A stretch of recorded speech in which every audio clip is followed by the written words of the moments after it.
একটি বিশাল রেস্টুরেন্টের ম্যানেজার হিসেবে দীপাকে দেখে অবাক হয়ে গেল সূর্য ও সোনা।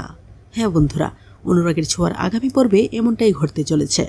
মুম্বাই শহরে চাকরির সন্ধানে ঘুরতে ঘুরতে বড্ড ক্লান্ত হয়ে পড়েছে দীপা। তাই হাঁটতে হাঁটতে এক জায়গায় এসে দেখতে পায় সেখানে গণেশ পুজো হচ্ছে। দীপা মন্দিরে প্রবেশ করে ঠাকুরের সামনে গিয়ে প্রার্থনা করে তার স্বামী সন্তানদের জন্য। তারপর সেখানে প্রসাদ বিতরণ করতে দেখে দীপাও তাদের কাছে যায় একটু প্রসাদের জন্য। দুজন মেয়ে দীপাকে পাশ কাটিয়ে আগেই প্রসাদ নিয়ে নেয়। তারপর দীপাও একটু প্রসাদ পেয়ে যায়। দীপা প্রসাদটা পেয়ে অনেক খুশি হয়, কারণ কয়েকদিন যাবৎ সে কিছুই খেতে পারেনি। এমন সময় একজন মহিলা এসে মন্দিরে হঠাৎ মাথা ঘুরে পড়ে যায়, আর দীপা তাড়াতাড়ি গিয়ে তাকে ধরে তুলে।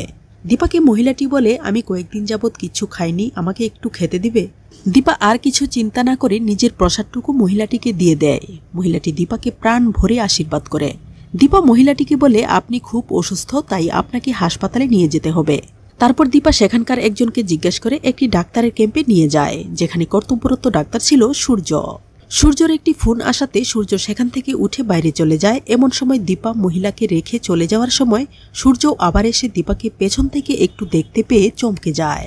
সূর্য দীপার পিছু নিতে চাইলে নার্স তাকে রোগীর কাছে ডেকে নিয়ে যায়। এদিকে দীপা বলতে থাকে, আমাকে একটু জল খেতে হবে। এই বলে একটি দোকানে গিয়ে জলের বোতল কিনতে চাইলে 100 টাকার খুচরার জন্য জলের বোতল কিনতে পারে না। তারপর দীপা হাঁটতে হাঁটতে আরেকটা দোকানে গিয়ে জল চাইলে দোকানদার একটা জগ থেকে গ্লাস দিয়ে দীপাকে জল দেয়। দীপা প্রাণ ভরে জল খায়, কিন্তু কিছুতেই তার তৃষ্ণা যেন মিটে না। দোকানদার দীপার দিকে খারাপ দৃষ্টিতে চেয়ে থেকে বলে, দিদি আরেকটু জল দেব? দীপা বলে, হ্যাঁ দিন। তারপর লোকটা বলে ওঠে, আমি তোমাকে ভালোবাসি।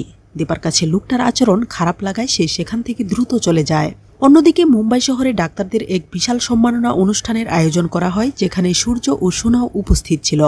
দীপা এক সময় বলে ওঠে, ডাক্তারবাবু কোথায় আপনি? আপনাকে যে আমার খুব প্রয়োজন। দীপা আবার হাঁটতে হাঁটতে একটি বড় রেস্টুরেন্টের সামনে এসে উপস্থিত হয়।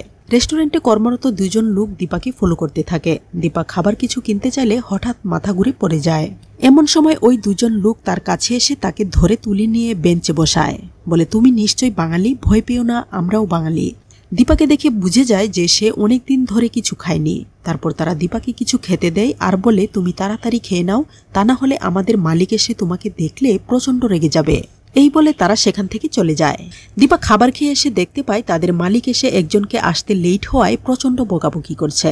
দীপা কেউ দেখতে পেয়ে প্রচন্ড রেগে যায়। দীপা ওই মালিকের কাছে গিয়ে বলে, আমাকে একটা কাজ দেবেন? মালিক বলে, কি কাজ করবে তুমি? দেখে তো ভিক্ষুকের মতো মনে হচ্ছে। অনেক অনুরোধ করার পর মালিক সামান্য একটা কাজ দেয় দীপাকে। দীপা তাতেই খুশি হয়। কয়েকদিন পর দীপাকে কাজের প্রতি মনোযোগ দিতে দেখে মালিক দীপার প্রতি কিছুটা আশ্বস্ত হতে থাকে। এভাবে আস্তে আস্তে মালিক দীপাকে শিক্ষিত ও বিশ্বস্ত হওয়ায় এই রেস্টুরেন্টের ম্যানেজার পোস্টে নিয়োগ দিয়ে দেয়। দীপা তো মহা খুশি হয়ে যায়। একদিন হঠাৎ করে সূর্য সোনাকে বাঙালি খাবার খাওয়াবে বলে সেই রেস্টুরেন্টে উপস্থিত হয়। ম্যানেজারের কাছে যখন তারা দুজন যায়, গিয়ে দেখে এ তো দীপা। দীপাকে এই বিশাল রেস্টুরেন্টের ম্যানেজার হিসেবে দেখে অবাক হয়ে যায় সূর্য ও সোনা। দীপা সোনাকে দেখে অবাক চোখে শুধু চেয়েই থাকে। সূর্য দীপাকে বলে, দীপা তুমি এখানে? দীপা বলে, ডাক্তারবাবু আমার ভাগ্য আমাকে এখানে নিয়ে এসেছে। তো বন্ধুরা, তোমরা তো এটাই চাও। এভাবেই যেন দীপার সাথে দেখা হয়ে যায় সোনা ও সূর্যের, এবং দীপাও যেন বুঝিয়ে দিতে পারে সবাই তাকে ছেড়ে চলে গেলেও দীপাও আবার ঘুরে দাঁড়াতে পারে। জানিয়ে দাও কমেন্ট করে। ধন্যবাদ।